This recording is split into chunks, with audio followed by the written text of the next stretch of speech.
Gracias por continuar con nosotros. Avanzamos con más información. Rechaza el presidente de Italia la renuncia del primer ministro Mario Draghi.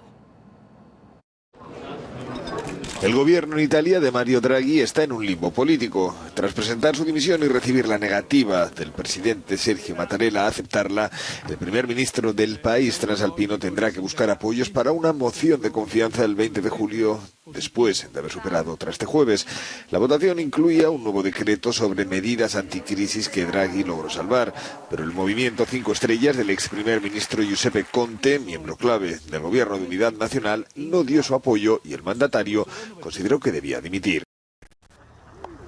Los partidos que le siguen apoyando consideran un error esta estrategia de la formación populista. Son consecuencias imprevisibles. Se trata de consecuencias imprevisibles, inimaginables, provocadas por decisiones irresponsables de un partido político que solo perjudica al pueblo italiano. El gobierno del primer ministro Mario Draghi gobierna bien, es bueno que siga. La extrema derecha, en cambio, cree que Draghi no debería seguir al frente del Ejecutivo. Italia está en una tormenta, con la guerra, la pandemia, el coste de la energía y las materias primas, una inflación creciente y el riesgo de una crisis alimentaria. No podemos tener un gobierno inamovible. El amplio gobierno de coalición de Draghi, que incluye partidos de derecha, izquierda, centro y el populista Movimiento 5 Estrellas, fue diseñado para ayudar a Italia a recuperarse de la pandemia del coronavirus. Ahora, con la guerra de Ucrania sin dar señales de terminar y la inflación desbocada, el país podría volver a quedarse sin gobierno. Como cada viernes a nuestro colaborador Carlos Ramírez Powell. Carlos, ¿cómo estás? Muy buenos días. ¿Qué sucede en Italia? ¿Qué pasa en Europa? Renuncias de primer ministro. La semana pasada ya dábamos a conocer la renuncia de Boris Johnson. Esta semana se anuncia también la renuncia de la primer ministra de Estonia y ahora también de Italia. Adelante, te escuchamos. Sí, y no van a ser los últimos, pero mira, en el caso italiano, Mario Draghi le quiso ganar en la grilla a Pepe Grillo de las 5 estrellas. En otras palabras, él condicionó una ayuda para la crisis del COVID de aproximadamente 8.500 millones de euros para la población, la quiso condicionar adosándole un voto de confianza que extendería el mandato de Mario Draghi más allá de las elecciones que se pueden programar en otoño.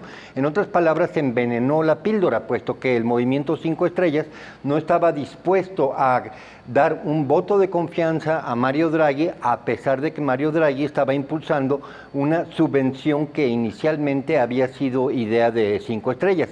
En otras palabras, esta es la política italiana acostumbrada, en donde básicamente en un sistema democrático totalmente pulverizado, con 6 partidos, desde la extrema derecha hasta la extrema izquierda, en donde los extremos no se consideran a sí mismos extremos, sino más que nada por los medios de comunicación, pues básicamente estamos en un diálogo de sordos. Mario Draghi básicamente tiene a partir de ahora los días y las semanas contadas por una situación muy sencilla. Hay que recordar que el marco general de la crisis que está viviendo Europa, no menor en Italia, Italia siendo de los punteros en cuanto a una situación de deterioro económico, bueno, la vamos a ver en gráficas. Mira, la primera gráfica que tenemos es la de dónde está el índice de Milán en cuanto a precios. Mira, en febrero teníamos 27.500 puntos, vamos en 20.000 puntos. Ya es una caída suficientemente grande como para poder asegurar con certeza de que Italia está viviendo un escenario recesivo, muy probablemente depresivo. Adelante a la siguiente lámina. Mira, ahí vemos la rentabilidad de los bancos italianos, que está marcado en ese recuadro rojo, cuando lo comparamos con los sistemas bancarios del sistema europeo. La siguiente lámina. Y ahí tenemos la rentabilidad de los mercados financieros italianos cuando se les compara con los mercados financieros similares de Inglaterra, Alemania, España, etc. En otras palabras, lo que nos está dando el escenario económico italiano es el de un deterioro que es superior al deterioro que está sufriendo toda Europa. La siguiente lámina. es la última, es lo que tenemos como el punto de lo que se llamaría un foco rojo gigantesco, que es el índice inflacionario, el índice de precios al consumidor italiano, que básicamente se ha salido de control y que impulsa a Mario Draghi, que es, digamos, por su experiencia como banquero, el punto fundamental a atacar. Él simplemente dice, no, vamos a generar políticas expansionistas en un marco inflacionario. No puede llevar a cabo este programa por una razón muy sencilla. El marco general que está viviendo Europa es la de vivir entre la espada y la pared. La espada de la confrontación de Rusia con Ucrania y la pared del condicionamiento norteamericano de prescindir de los energéticos rusos. Entre esa espada y esa pared, Europa básicamente se está confrontando a un problema de contracción económica indefinida a lo largo de todo el 2023, con alta inflación y con precios energéticos que no se van a abatir.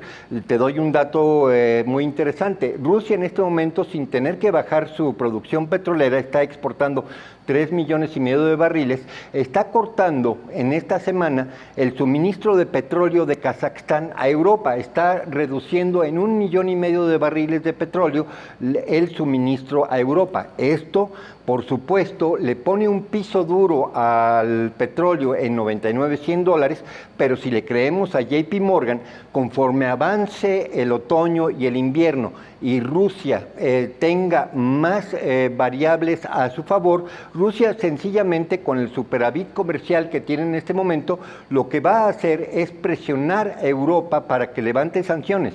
¿Cómo? Reduciendo el suministro de gas y reduciendo el suministro de petróleo. A Italia ya le redujo el 33% el suministro de gas en la semana pasada. En otras palabras, lo que está haciendo Rusia es corresponder de manera estratégica a toda una serie de declaraciones de guerra a Rusia por parte de Europa y Estados Unidos, que son las famosas sanciones que no están tipificadas en absolutamente ningún documento de las Naciones Unidas. Rusia está correspondiendo poco a poco a lo que se podría llamar una contraofensiva energética de espectro amplio, en donde Europa no va a llegar con gas en los depósitos para el mes de diciembre, ya no digamos febrero, que es el mes más cruento del invierno europeo. En otras palabras, Rusia está manejando los tiempos del conflicto con Europa y Estados Unidos con la excusa de Ucrania, básicamente pivotando para que en el mes de diciembre tenga todas las condiciones para sentarse, no a negociar, sino a exigirle a los europeos un cambio profundo de ruta. Esto se tipifica a lo largo de lo que resta de este año en un descontento social amplio, puesto que hay que recordar que al mismo tiempo, de manera curiosa, el Foro Económico Mundial está acelerando la imposición de toda una serie de medidas a través de la Unión Europea, a través de Ursula von der Leyen, de básicamente decirle a los campesinos que dejen de cultivar la tierra. En Holanda, que es la situación más dramática, básicamente les están diciendo, hazte a un lado, te expropio el terreno, porque aquí voy a construir viviendas para refugiados. Al mismo tiempo que Mark Rutte ha enviado al Parlamento una iniciativa de ley que es muy parecida a la que llevó a la Revolución Norteamericana de la Independencia, que es básicamente que los holandeses en los Países Bajos tienen que ceder su casa a los refugiados si el gobierno se los exige. Pueden ser desalojados de sus casas para dar lugar a los inmigrantes. Entonces, Holanda básicamente es un país a punto de tronar desde el punto de vista de los consensos sociales, pero esa situación que se vive en extremo en los Países Bajos también de alguna manera se siente fuerte en Francia, Italia y Alemania.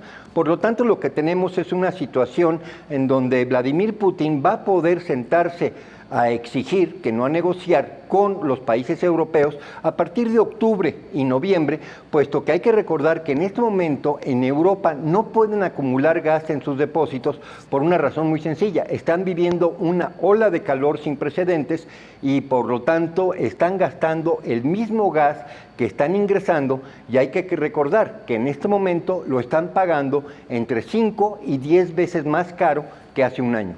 Grave la situación que estamos viviendo en Europa. También hablábamos y veíamos el día de hoy pues caos en diversos aeropuertos por falta de personal. Respecto a la petición de Ucrania de reconocer a Rusia como Estado terrorista, ¿qué implica esto? ¿Qué consecuencias tendría para el país? ¿O simplemente pues es ponerle una etiqueta, Carlos?